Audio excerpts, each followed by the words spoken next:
Hello good morning students. तो आज हम पढ़ेंगे क्लास 10th का एनसीईआरटी का चैप्टर है। इनमें फैन ऑफ तो आज हम पढ़ रहे हैं क्लास 10th का एनसीईआरटी का चैप्टर है और चैप्टर है क्वाड्रेटिक इक्वेशन। तो क्वाड्रेटिक इक्वेशन में एक्सरसाइज 4.1 एंड 4.2 हम कंप्लीट कर चुके हैं। तो आज हम एक्सरसाइज सॉल्व कर रहे हैं 4.3। तो 4.1 में हमने पढ़ा था कि हम किसी भी इक्वेशन को ये कैसे पता करें कि ये क्वाड्रेटिक इक्वेशन है या नहीं, ये हमने पढ़ा। सेकंड 4.2 एक्सरसाइज, उसमें हमने पढ़ा फैक्टराइजेशन मेथड या फिर आप बोल सकते हैं मिडिल टर्म स्प्लिट मेथड से रूट्स कैसे फाइंड आउट करते हैं। तो ये हमारा थर्ड मेथड है। थर्ड मेथड है ऐसी इक्वेशंस के लिए जिनको आप मिडिल टर्म से स्प्लिट नहीं कर सकते हैं या फिर जो की मिडिल टर्म स्प्लिट हो जाती है आप उनके भी रूट इस मेथड से कैलकुलेट कर सकते हैं। यानी कंप्लीटिंग स्क्वायर मेथड से आप किसी भी क्वाड्रेटिक इक्वेशन के रूट्स कैलकुलेट कर सकते हैं। अब बात यह आती है, तो हमें क्वेश्चन दिया find the root of the following equation by completing square method if they exist. पहले हमें ये पता करना पड़ेगा कि क्या एक्चुअल में इस इक्वेशन के रूट एग्जिस्ट करते हैं नहीं। भाई ये भी तो क्लियर होना चाहिए कि रूट एग्जिस्ट कर रहे हैं नहीं। अगर रूट एग्जिस्ट नहीं कर रहे हैं तो हम रूट सॉल्व करेंगे कैसे। तो रूट एग्जिस्ट करने के लिए पहले आपको ये पता होना चाहिए कि कोई भी क्वाड्रेटिक स्टैंडर्ड इक्वेशन होती है ax square plus bx plus c equal to 0। ये एक स्टैंडर्ड क्वाड्रेटिक इक्वेशन है। तो यहां से हम वैल्यू निकालते हैं b स्क्वायर माइनस 4ac का। अगर ये value greater than equal to 0 आता है, इसका मतलब है रूट एग्जिस्ट करेंगे और रूट्स जो होंगे वो रियल होंगे। यानी आप कह सकते हैं कि इस कंडीशन में रियल रूट्स होते हैं और जो रूट्स हैं वो एग्जिस्ट करते हैं। सिंपली हमें पहले चेक करना होगा किसी भी इक्वेशन को सॉल्व करने से पहले। अब सेकंड कंडीशन क्या हो सकती है कि b स्क्वायर माइनस 4ac की वैल्यू लेस देन 0 हो। अगर ये वैल्यू 0 से छोटी है तो इसका मतलब ये होगा कि रूट जो है एग्जिस्ट नहीं करते हैं। इसका मतलब इमेजिनरी रूट्स होंगे, यानी आपकी जो रूट्स की वैल्यू होगी वो इमेजिनरी होगी, इमेजिनरी रूट्स होंगे। तो पहले आप क्या करना है, इफ दे एग्जिस्ट, तो पहले आपको जो भी क्वाड्रेटिक इक्वेशन गिवन है उसका आपको देखना पड़ेगा कि रूट एग्जिस्ट कर रहे हैं नहीं कर रहे हैं। अगर रूट एग्जिस्ट करते हैं तो हम उसको फर्दर सॉल्व करेंगे, नहीं तो हम क्वेश्चन को वहीं पे छोड़ देंगे। तो अगर हम इक्वेशन नंबर 1 देखें, हमें गिवन है 2x square minus 7x plus 3। ये 2x square minus 7x plus 3, इसे आप x square plus bx plus c से आप कंपेयर करेंगे तो आपके पास a की वैल्यू यहां से आ जाएगी 2, b की वैल्यू माइनस 7 एंड c की वैल्यू प्लस 3। यहां पास वैल्यूज आ गई। b स्क्वायर माइनस 4ac में पुट कर लेते हैं, तो b स्क्वायर माइनस 4ac में जो वैल्यूज को पुट करते हैं तो माइनस 7 का स्क्वायर माइनस 4 इंटू 2 इंटू 3।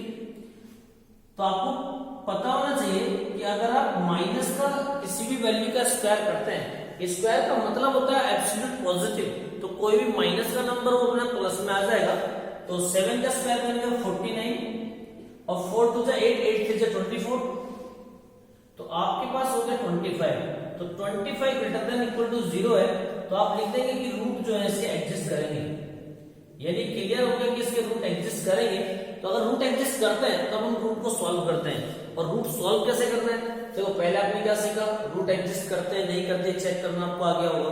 तो अब हम ये सीखते हैं कि हम स्क्वायर मेथड से, कंप्लीटिंग स्क्वायर मेथड से कैसे हम रूट कैलकुलेट करते हैं। तो ये मैं इसको लॉग आउट कर दे रहा हूं, आप देख लेना इसको पॉज करके। तो बार बार में b square minus 4ac check करना पड़ेगा। तो अभी हमें क्या है, अभी हमें इक्वेशन की भी है, जो इक्वेशन दी लिख लीजिए 2x square minus 7x plus 3 equal to 0। मैं आपको जो जो बताते चल रहा हूं उसको माइंड में रखते चले या फिर आप नोटबुक पे लिखते चले। उसी के अकॉर्डिंग अगर आप सॉल्व करेंगे तो आपसे कभी भी मिस्टेक नहीं होगी और आप क्वेश्चन को बहुत ही इजीली सॉल्व कर पाएंगे। डिफिकल्ट नहीं होता है कंप्लीटिंग स्क्वायर मेथड, लेकिन कुछ लोगों को डिफिकल्ट इसलिए लगता है क्योंकि वो जानते ही नहीं करना कैसे। वो सोचते नहीं बस अचानक से हम सॉल्व कर देंगे और एक साथ क्वेश्चन हो जाएगा। तो कैसे करना है देखिए, जब भी आपने एक्स स्क्वायर के साथ कुछ भी मल्टीपल में लिखा हो तो पहले तो आपको ये गायब करना होता है। गायब कैसे करेंगे, तो उसे पूरी इक्वेशन को डिवाइड कर देंगे। यानी हमेशा कंप्लीटिंग स्क्वायर मेथड में आपकी जो एक्स स्क्वायर की टर्म है वो अकेली होनी चाहिए, उसके साथ मल्टीपल में कोई भी कांस्टेंट वैल्यू नहीं होनी चाहिए। अगर कोई कांस्टेंट वैल्यू है तो उससे आप पूरी इक्वेशन को डिवाइड करें, आपकी कांस्टेंट वैल्यू एक्स स्क्वायर के साथ जो मल्टीपल में वो वहां से गायब हो जाएगी।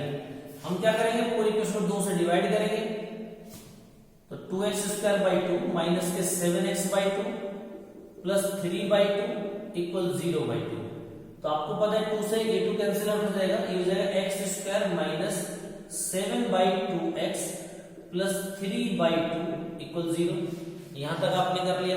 तो पहला काम तो ये है कि एक्स स्क्वायर का जो भी मल्टीपल है ये हमें गायब करना है। तो ये आपने सीख लिया कि इसको कैसे करते हैं, इससे हम डिवाइड कर देते हैं। नेक्स्ट क्या आता है, जब हम कंप्लीट स्क्वायर बनाते हैं तो याद रखें जो भी x का मल्टीपल हो, जो भी x का मल्टीपल हो, याद रखें x का, ना तो एक्स स्क्वायर का और ना ही कोई कांस्टेंट वैल्यू, केवल x का मल्टीपल जो भी हो। तो कितना गिवन है आपको, 7 बाई 2 लिख लेते हैं। जो भी आपका x का मल्टीपल गिवन है उसका हाफ करें। हाफ का मतलब है 2 से डिवाइड करना, तो जस्ट नीचे 2 से मल्टीप्लाई करो, हो गया डिवाइड, 7 बाई 4। क्लियर है यहां तक? यानी जो भी आपका x का मल्टीपल है उसका आपको हाफ करना है। हाफ करने के बाद उसका स्क्वायर करना है। फर्स्ट आपको हाफ करना है, सेकंड आपको स्क्वायर करना है। स्क्वायर करने के बाद इस वैल्यू को आप इक्वेशन में एक बार प्लस करें, एक बार माइनस करें। तो आप लिखेंगे x square minus 7 by 2x plus 7 by 4 का square plus 3 by 2 minus 7 by 4 का स्क्वायर। यानी एक बार माइनस कर दिया, एक बार प्लस कर दिया। अब इसमें ये भी डाउट आता है कि सर आपने माइनस वाला क्यों नहीं लिखा या प्लस वाला ही क्यों लिखा? तो हमेशा याद रखिए जब भी आप स्क्वायर बना रहे हैं तो या तो आप a प्लस बी का होल स्क्वायर बनाएंगे, तो a square plus B square plus 2ab होगा, या फिर आप a माइनस बी का होल स्क्वायर बनाएंगे, ये होता है a square plus B square minus 2ab। भाई दो ही कंडीशन है ना, या तो आप ये वाला होल स्क्वायर बनाएंगे, ये वाला होल स्क्वायर बनाएंगे, जनरली यही हुआ क्वाड्रेटिक इक्वेशन में। तो अगर आप ये बनाते हैं तो भी देखिए बी स्क्वायर प्लस में, तो भी प्लस में, इसलिए हम हमेशा प्लस वाली टर्म ध्यान रखते हैं। नेक्स्ट बात आती है कि सर ये वाली टर्म हमें कहां दिखाई देगी? तो जो आपकी माइनस 12 वाली टर्म है ये हमेशा जो x का मल्टीपल है ये 2ab वाली टर्म होती है, ये b वाली टर्म होती है, और हमेशा जो x है वो a का काम करता है ऑलवेज। मैं ये नहीं कह रहा हूं इस क्वेश्चन के लिए ऐसा करें, बस याद रख लें कि एक्स स्क्वायर की टर्म काम करेगी a का, 7 बाई 4 जो आप स्क्वायर लिखते हैं वो b स्क्वायर हो जाएगा, और जो ये टर्म होगी x के साथ मल्टीपल में जो टर्म होगी ये 2ab का काम करेगी। तो इसके साथ जो साइन है वो लिख लीजिए माइनस और ये प्लस। अब आपको क्लियर दिखाई दे रहा होगा कि ये जो लिखा हुआ है ये a माइनस बी का होल स्क्वायर लिखा है। अगर ये माइनस बी का होल स्क्वायर लिखा है तो सिंपली आप a माइनस बी का होल स्क्वायर लिख लें। चलो भी लिख लेते हैं, क्या लिखेंगे, a की जगह x है, x माइनस b की जगह देखो क्या है 7 बाई 4, 7 बाई 4 का होल स्क्वायर, ये आप लिख लीजिए सिंपली। a की जगह देखो क्या है, a की जगह x है, x लिख लिया। b की जगह क्या है 7 बाई 4 है, 7 बाई 4 लिख लिया। ये आपको क्लियर है, इसमें कोई प्रॉब्लम नहीं हो रही होगी आपको, ठीक है।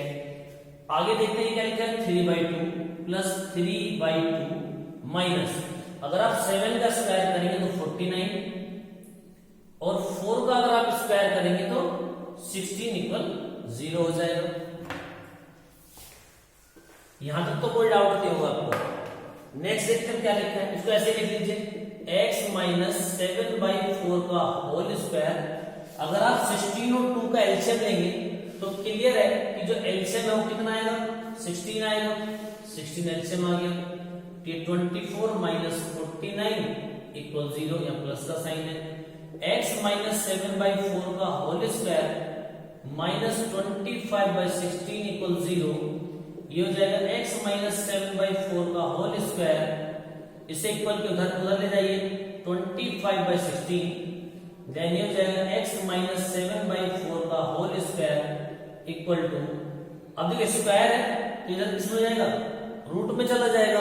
और याद रखें कोई भी वैल्यू अगर रूट से बाहर आती है तो प्लस माइनस दोनों साइन साथ लेके आती है, तो आप क्या करेंगे 5 बाई 4 प्लस माइनस, स्क्वायर तो यहां से गायब हो गया, अब क्या करना है आपको, एक बार x माइनस 7/4 के इक्वल में आप 4/5/4 लिखें प्लस वाला, तो यहां से क्या हो जाएगा x equal to 5/4 plus 7/4 equal to 12/4 equal 3। तो आपके पास x की एक वैल्यू आ गई 3 और ये पॉजिटिव इंटीजर है और वैसे भी ये 3 जो होता है रियल नंबर होता है, तो इसका मतलब रूट आपने पहले ही चेक कर लिया था, रूट एग्जिस्ट करेंगे तो रूट एग्जिस्ट कर रहे हैं, रूट की वैल्यू आ भी रही है। नेक्स्ट है x माइनस 7/4, अब यहाँ प्लस माइनस का साइन है तो अपने प्लस वाला एक बार ले लिया, एक बार आपको माइनस वाला लेना पड़ेगा 5/4 माइनस में, तो आपका पास जाएगा x इक्वल टू माइनस के 5/4 प्लस 7/4 इक्वल 2/4 इक्वल 1/2। तो इससे सोल्व होकर तो आपके x की दो वैल्यू निकल गई, एक x इक्वल टू 3 और x इक्वल टू 1/2, दोनों ही रियल नंबर है और इक्वेशन भी हम सॉल्व कर पा रहे हैं। तो इसे आप दोबारा याद रखें, आपको करना क्या है, आपको एक्स स्क्वायर का जो भी मल्टीपल है उससे पूरी इक्वेशन को डिवाइड करना होगा, पहला काम।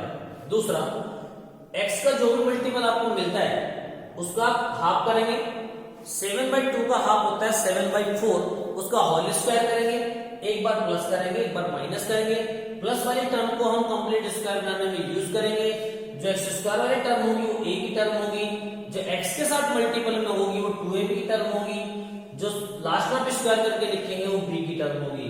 तो यहां से आप a माइनस b का होल स्क्वायर बना लेंगे, इन दोनों को सॉल्व कर लेंगे, तो ये हो गया x माइनस 7/4 का होल स्क्वायर। इसे आप सॉल्व करते हैं तो माइनस 25/16 आएगा। तो अगर आप माइनस की किसी वैल्यू को इक्वल के उधर लेके जाते हैं तो क्या होगा, साइन चेंज हो जाएगा। अगर साइन चेंज होता है स्क्वायर रूट फॉर्म कर लेगा, अगर कोई वैल्यू रूट से बाहर आती है प्लस माइनस साइन के साथ आती है, तो एक बार हम x माइनस 7/4 इक्वल प्लस में 5/4 लेंगे और एक बार हम माइनस में 5/4 लेंगे और हम x की दोनों वैल्यू जनरेट कर लेंगे। इसके बाद जो हम क्वेश्चन देखते हैं, अब हम इसका सेकंड पार्ट देखते हैं कि सेकंड पार्ट को कैसे सॉल्व करें। मेथड आपने सीख लिया है, अब हम थोड़ा सा फास्ट चलेंगे।